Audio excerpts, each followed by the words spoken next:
Ladies, gentlemen, doctors, esteemed guests, welcome to the New York Academy of Medicine.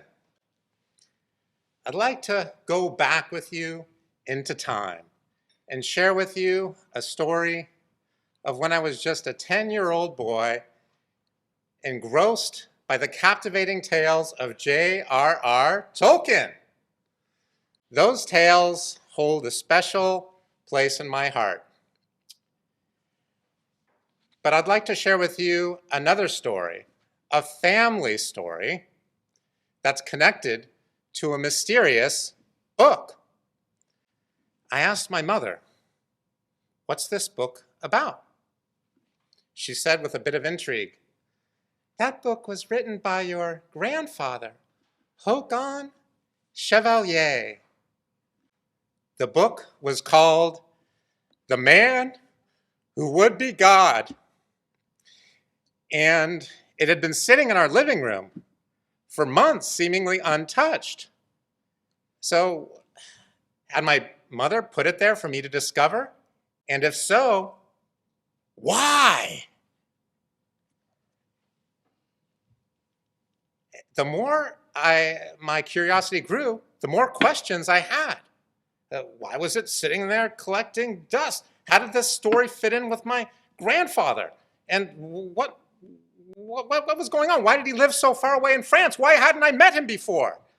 And the more I asked these questions, I realized that, nothing would captivate my attention as much as those J.R.R. Tolkien stories.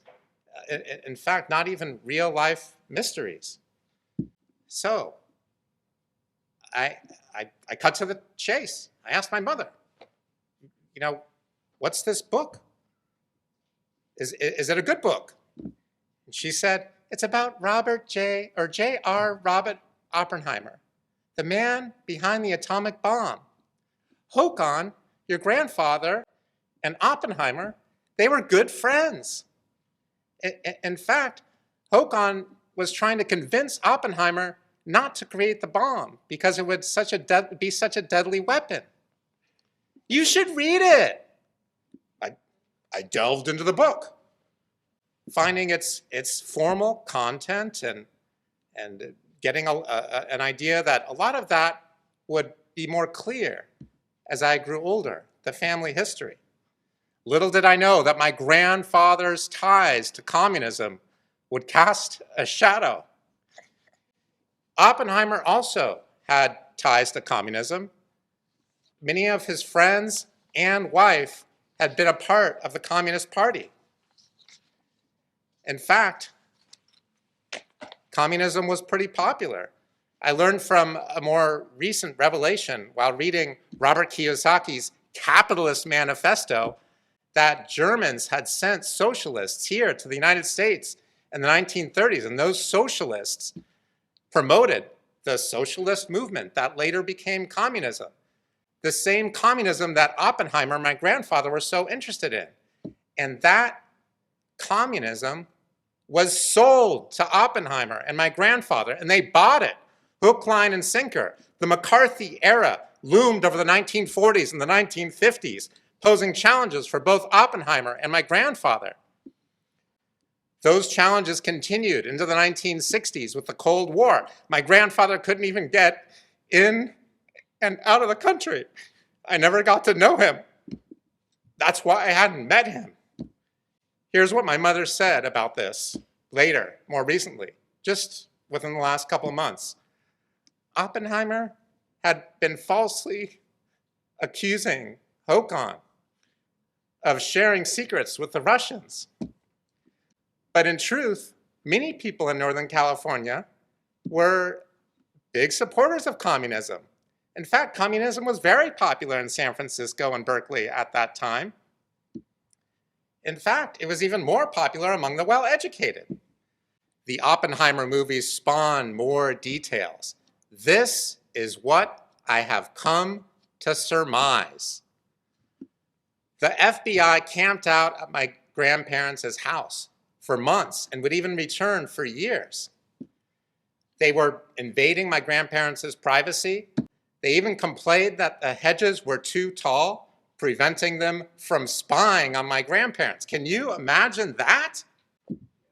Crazy. Oppenheimer and my grandfather Håkon, their paths intertwined. They both taught at Berkeley. And what happened was, after the McCarthy trials, my grandfather wasn't able to get any work. He lost his teaching job at Berkeley. He ended up having to leave to France. My grandmother divorced him. He only would return a few times. Once for my parents' wedding, and then another time to meet my brother and I. Here I stand, a bridge between the past and the present, an American who hates communism. Oppenheimer's legacy continues, and my family's story sheds light on healing and renewal. My mother continued. I was just 3 years old, and I remember I unexpectedly became a part of Oppenheimer's life. He dropped off his son, Peter, who lived with us for a couple of months because Kitty and Oppenheimer, they had their own struggles to deal with. Oppenheimer's actions were very disappointing.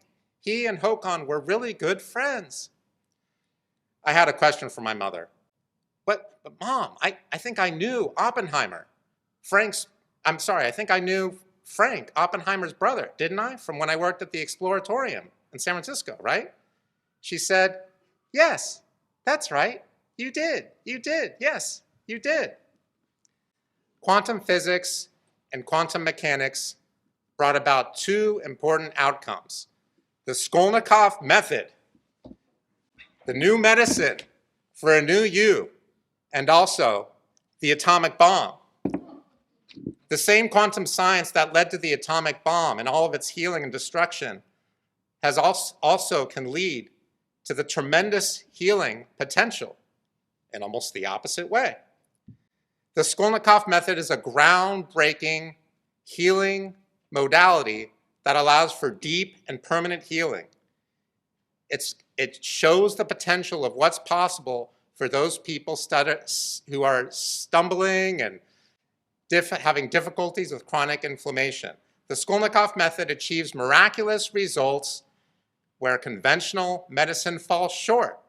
And that's what has earned it the esteemed title of the new medicine.